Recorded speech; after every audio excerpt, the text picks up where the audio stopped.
This is the Blurring Out with Eric Blair show, and we're here at La Santa in downtown Santa Ana, and I'm here with Mark Tolbert of Doggy Style. Mark, what brought you out here tonight? I'm actually part of the U.S. Professor and the Madman lineup. Sean and Alfie have a band, Professor and the Madman, where they, the recordings are with Rat Scabies playing drums and Paul playing bass. So there's a damned contingent there. And whenever the band plays in the United States, then I just, I come on as an additional guitar and an additional voice. And Frank Agnew plays bass, and Nick Scalzo plays drums. No relation to Tony Scalzo. No, Nick Scalzo is of the Newport Beach Scalzo family, who used to have a club called Scalzo's in Placentia, and pretty rockin' joint. Where is Professor and the Madman taking you?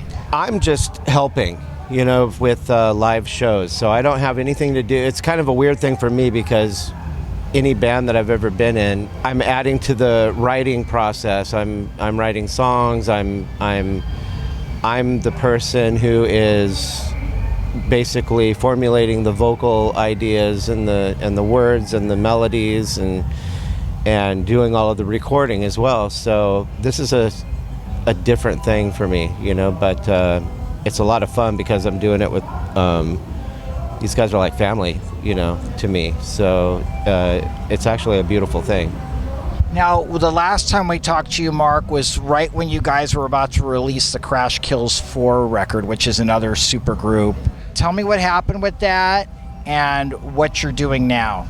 I'm doing a version of Doggy Style still today, where we're focusing on the Doggy Style 2 album and the Don't Hit Me Up albums. They were consecutive albums, and it was after the band kind of did a split, and then this group, the music got a little more interesting, and but those songs, no matter what form of Doggy Style that I've been involved in, those songs were never looked at, and I thought that they were the best ones.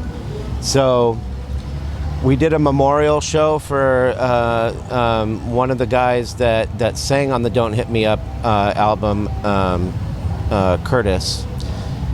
He passed away, so we got the guys together and did a memorial, and we had such a blast reviving these songs that we're still doing it. And it's a hell of a lot of fun. Wasn't that Triple X Records? Yeah, started with Flipside Records and then Triple X. What was life on Triple X like? We were on Triple X. Di was on Triple X at the time, and it was just kind of like a smoke and mirrors kind of thing. You know what I mean? Like a lot of companies, like especially in punk rock. It's we're gonna do this for you and do that for you, and like nothing really gets done, and then.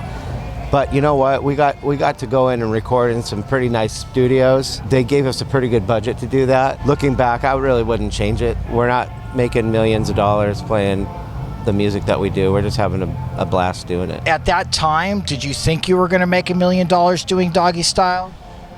Well, I mean, it seemed like it was going in a really good direction, like that. In the first lineup, where we were, like he was saying, we were doing these Fender's Ballroom shows and the Olympic Auditorium and playing these just amazing shows. The scene was so vibrant at the time, and we could get away with playing music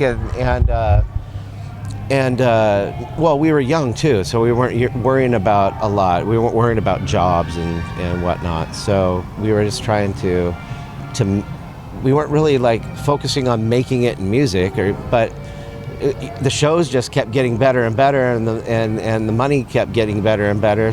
But it kind of fizzled out from there. When as soon as clubs started kind of closing it down and not, allowing punk rock shows to happen there anymore because, of the violence that started happening out of the blue, So pits were a lot of fun to be in, and they weren't detrimental to your health so much. You know what I mean? You might get a black eye, by getting elbowed or something like that, but I had a couple shiners, but they weren't like malicious shiners. You know what I mean? They were just having fun in the pit shiners. And then it got violent, and as soon as it started getting violent, clubs started kind of going, you know what, time out. We're not gonna have you guys playing here anymore. And it just kind of, I don't know, man. It just kind of fizzled from there. And then all of a sudden it was like the whole grunge thing, and and everything kind of got metally. And you either kind of went and started kind of getting involved in that, and I did, you know what I mean. And I got involved in a band in Ventura called 10 Ton Max, and it was me with my punk rock kind of attitude and songwriting ability, and I met this guy who was a screaming metal guy, just a metal guitar player. So we kind of fused this thing together, and it was really interesting. And we had a drummer who was handicapped, and he's one of the most amazing people that I've ever even experienced, and we're very close to this day. But his name's Dean Zimmer, and if you look him up on like YouTube, Dean Zimmer, be amazed. We didn't think we were going to make $1 million or anything like that. You saw the shift, and you saw things getting violent. And when did that start occurring? 88, 89. Yeah, things just started shifting. And then all of a sudden, you just saw, it's kind of like a gang contingent, you know what I mean? Rather than, somebody coming out to support a band. And then it was like, there was just different bands that kind of just had those clicks, and then just shit started getting violent, man. And then it kind of sucked the fun out of it. Tell me what is amazing about tonight with the Detours. I mean, there's an all-star Orange County punk rock royalty all in one place right now. The Detours play, and it's not often, but they play, and when they do, it's fucking magical. You know what I mean? Because these guys were pioneers of our Orange County scene. You know what I mean? And then, Rick ended up, going to the Adolescents and DI, right? And he brought that with him, So it's funny because somebody that doesn't necessarily know about the Detours, or they are not old enough to understand who the Detours are, and they go to a Detour show. I remember hearing this one guy, in the crowd going, "Isn't that an Adolescent song? Wait, that's a DI song." And it's like, no, dude, that's not where this is where they started. This is the incubator right here, you know what I mean? So it's always exciting to see the Detours for me, and again, they're friends, and I don't know, it's like a big family and backstage down there, and it's a good feeling to kind of like have that back, because back in the 80s, we had that, we could, if we all played together, at Fender's Ballroom, we were all in that one big backstage room together, just having a blast and ribbing on each other, and and just just having fun with each other. And it was like that tonight, and it, dude, I'm in my early 50s now, and to have that now is it's really special. Does it blow your mind to see how nobody really succumbed to sex, drugs, and rock and roll? These guys are still alive. They're still kicking ass. Well, I mean, some did, you know what I mean, but they came out of the good side of it, you know what I mean? They weren't the tragic story, it was, yeah, he really had a run there, you know what I mean, but he came out rosy, you know what I mean? So we have those, and hell, I'm one of them, you know? So that has a lot to do with our family, you know what I mean? Because we always have each other to pick each other up, you know? The guys that are in the current Doggy Style lineup are Stevie Dirt, Alfred Cruz, who was from Heavy Dirt, and Alfred and I have been in a band called the P-Town Pubsters since '96, and we still do an annual St. Patty's Day show at Biggs in Fullerton, and it goes off every year. And but we've all known each other since we were kids, you know, and a lot of us have known each other since we were teenagers. And I don't know, man. Like, no, there's nothing that any of us could go through where they don't have one of us, you know, going like, you know what, you know, you're all right. Dust you off and get going again. How well did you know Steve Soto? I knew Steve Soto well because we've been in the same circles for a long, long time. He wasn't like a great friend of mine. We didn't hang out with each other. We did like when we were younger, but through the years, not so much. And that's not because I've always loved the guy, you know, and yeah, he did, man. He did. I mean, I know for a fact if he like knew that he was going to die that day, that he would have been like, you know what? Whatever. I'm having a fucking blast, and you know what? All is good. You know what I'm saying? So, I know he went out the way he wanted to. That's for sure. What was the first punk rock record that kind of changed your life? I heard these records way after that they came out, of course, right? So I was in middle school, and I was playing cello in the orchestra. And that was all, you know, fine and good, and I loved playing in the orchestra. That was amazing for me when I was a kid, you know? But when I heard the Sex Pistols the first time, it punched me in the face.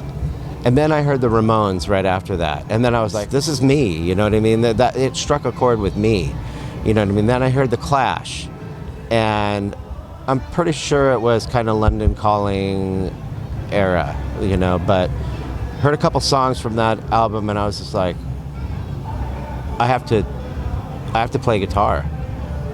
And I taught myself how to play guitar when I was 12, you know, and I started playing, and I was just playing bar chords along with these guys, you know, and then I started hearing the stuff that, and then when I started playing Doggy Style the first time, I was still in high school, and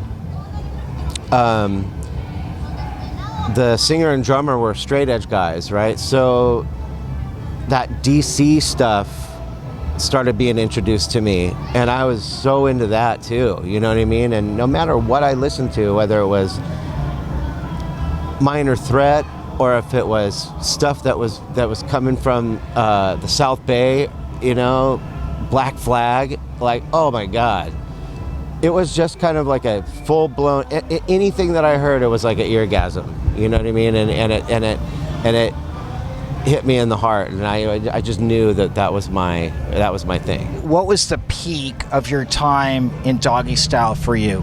Well, see, that's a tough question, because as far as the biggest shows, you know, that was that first, and I was only in that version of the band for about 2 years, and then we went into the studio and we were recording the Side by Side album, and I recorded all of the songs, and then they booted me.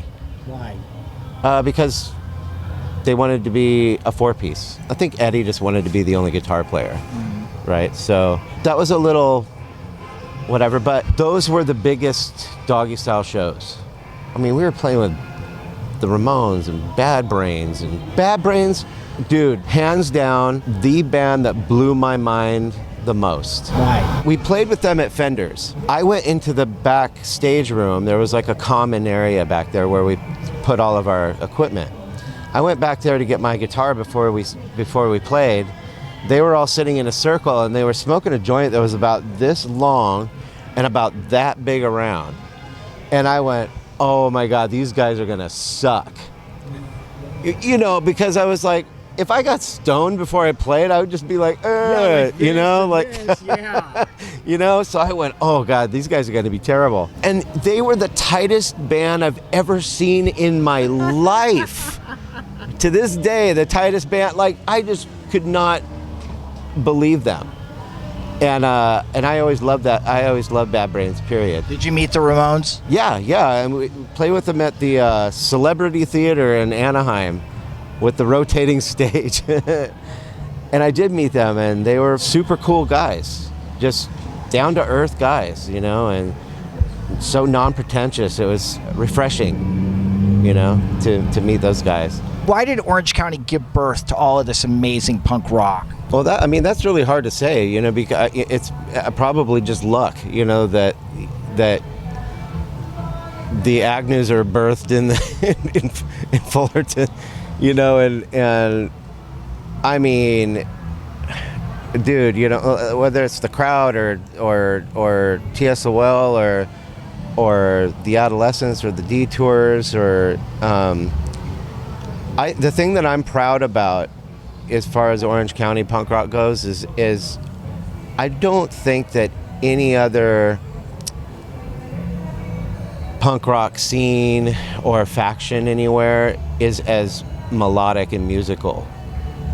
And you know, for a lot, you know, there's a lot of arguments that go on around how that happened and why and whatever, you know, and I just think it's, you know what, somebody like Rick Agnew writes a song that has 3 different guitar parts happening, you know, harmonizing with each other at the same time and being okay with that. You know what I mean? And I think that that's kind of how we all went, you know what? We could do vocal melodies too, and we could do, you know what I mean? And we could make it musical, and it doesn't have to be all and you know? I think that's why the Orange County scene's so special, you know what I mean? Because it's against the grain, you know, and it's more musical. I just found it more musical. Give me some experiences you've had with Mike Ness. I never hung out with Mike Ness as like a bro, and we're hanging out and we're doing this, that, or the other together. Mike Ness is somebody that, of course, I met through playing shows with them. We ditched school when we were juniors in high school to go watch them at a backyard party in Fullerton, you know what I mean? And we played a bunch of shows together, and we knew each other that way. And I did hang out with him a couple of times, but the last time I saw him and the last time I interacted with him was, I guess he was at not a halfway house, but, you know, one of those sober living places or whatever, over by the Santa Monica Civic. And we were actually at a Ramones show at the Santa Monica Civic. And I don't know how he found me, but it was a pretty big parking lot, you know, but he just came out of nowhere, man. And he was like, hey Mark, can you give me a ride somewhere? And I was like, no, dude. Like, because, you know, at the time it was like the thing was, you know, he OD'd and and, you know, he's like either, you know, hospital to jail, and now he's out and he's doing his thing and he's straight, you know, and we all would collectively go, awesome, you know, because he's part of our culture, you know what I mean? He's part of our, he's a main thread in our Orange County culture. And when he asked me to give him a ride somewhere, I knew exactly what that meant, and I was just like, no. And he literally was just like, you know what, fuck you, you know? And I was like, whatever, you know? Is there going to be a new Doggy Style record? We want that to happen, that's for sure. And we're talking about it, and we're writing new stuff, and I mean, we have a lot of material, So we're talking about it, and I think it might happen. And that's the story. Mark Tolbert, thank you so much for being on the Blairing Out with Eric Blair show. You rock. Absolutely. This is the Blairing Out with Eric Blair show with Mark Tolbert of Doggy Style signing off. The Blairing Out show.